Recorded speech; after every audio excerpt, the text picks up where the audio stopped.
Chevron deference went away. So they used the word, I don't know whether that was by accident or I have no idea, but it's just very interesting.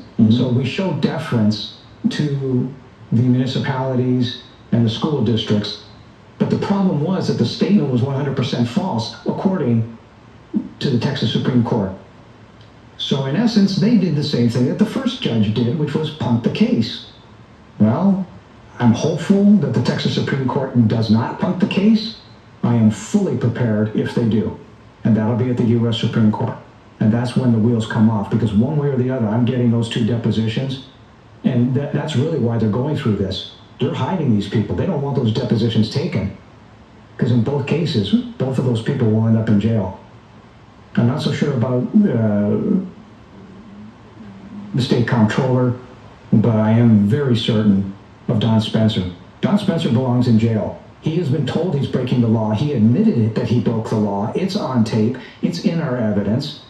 And all you have to do, Chapter 42, Section 1986, look at that. Knowledge and power to prevent. You were told straight on, you're breaking the law. You chose to ignore it. You chose to do nothing. That's intent. You belong in jail. Mitch, you're goring a lot of sacred oxen here, and more importantly, impinging on people's future earnings. Have you received any threats? No, because at the tail end, I really think most people understand it's not a personal thing. And even with Don Spencer, it's not personal. I don't care if it's Don Spencer or Mr. XYZ. The point is the law. And you have allowed the theft and the equity stripping of 500,000 citizens in Denton County alone. The existence of the Central Appraisal District costs Denton County alone over $7.5 billion per year. So when you understand what's going on here, it's not a personal issue. It is a legal issue. It is a math issue. Either the law exists, or why are any of us paying real estate tax? There's a hell of a lot more of us than there are of any of these politicians. So we're at that end point. I don't want to see violence on anybody. I don't want to see a greater depression. The reason we're doing this is to stop that from happening. You have to understand and be able to articulate the problem in order to say enough is enough. And we're at the point where talking isn't getting it done, which is why we're going to use a stick. And what just happened recently, which is we're not going to sue, and we're going to press criminal charges against the employees themselves. So one way or the other, this is going to go into a courtroom. I am going to get Don Spencer's deposition. And once I have it, the entire house of cards comes down, because you'll have to admit, by virtue of everything that's on our website, that we've got all the evidence. There is no way out of this. They have no defense. This is literally the court saying, well, we don't want to hear the case. So what has this turned into? This has turned into a case, a hearing, to decide to have a hearing.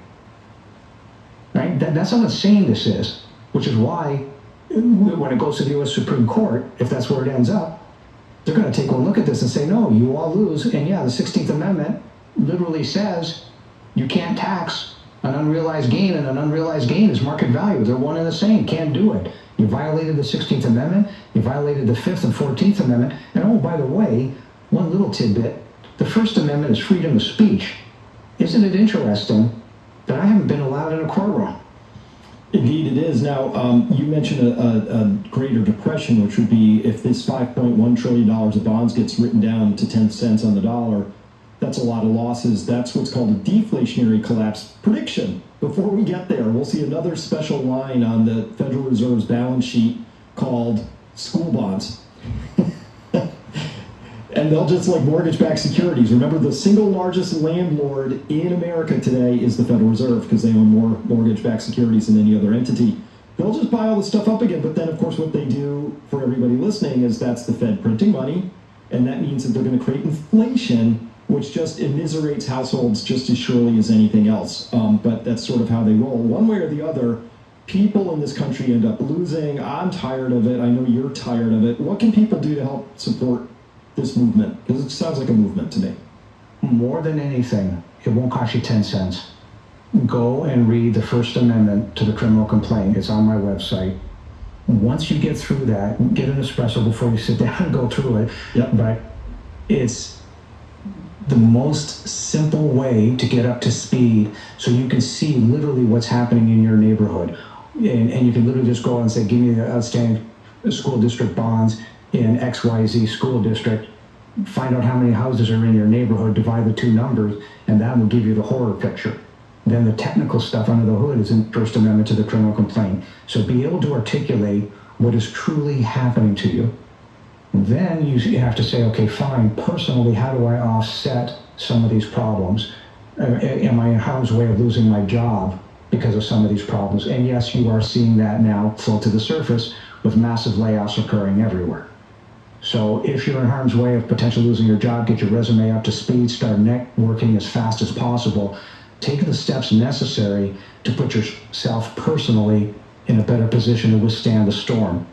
Should that storm show up, the reason why I said a greater depression, because if Chris is right and a 5.1 trillion additional balance to the Federal Reserve shows up on their balance sheet, you will end up in a greater unemployment situation than what happened in the original Great Depression.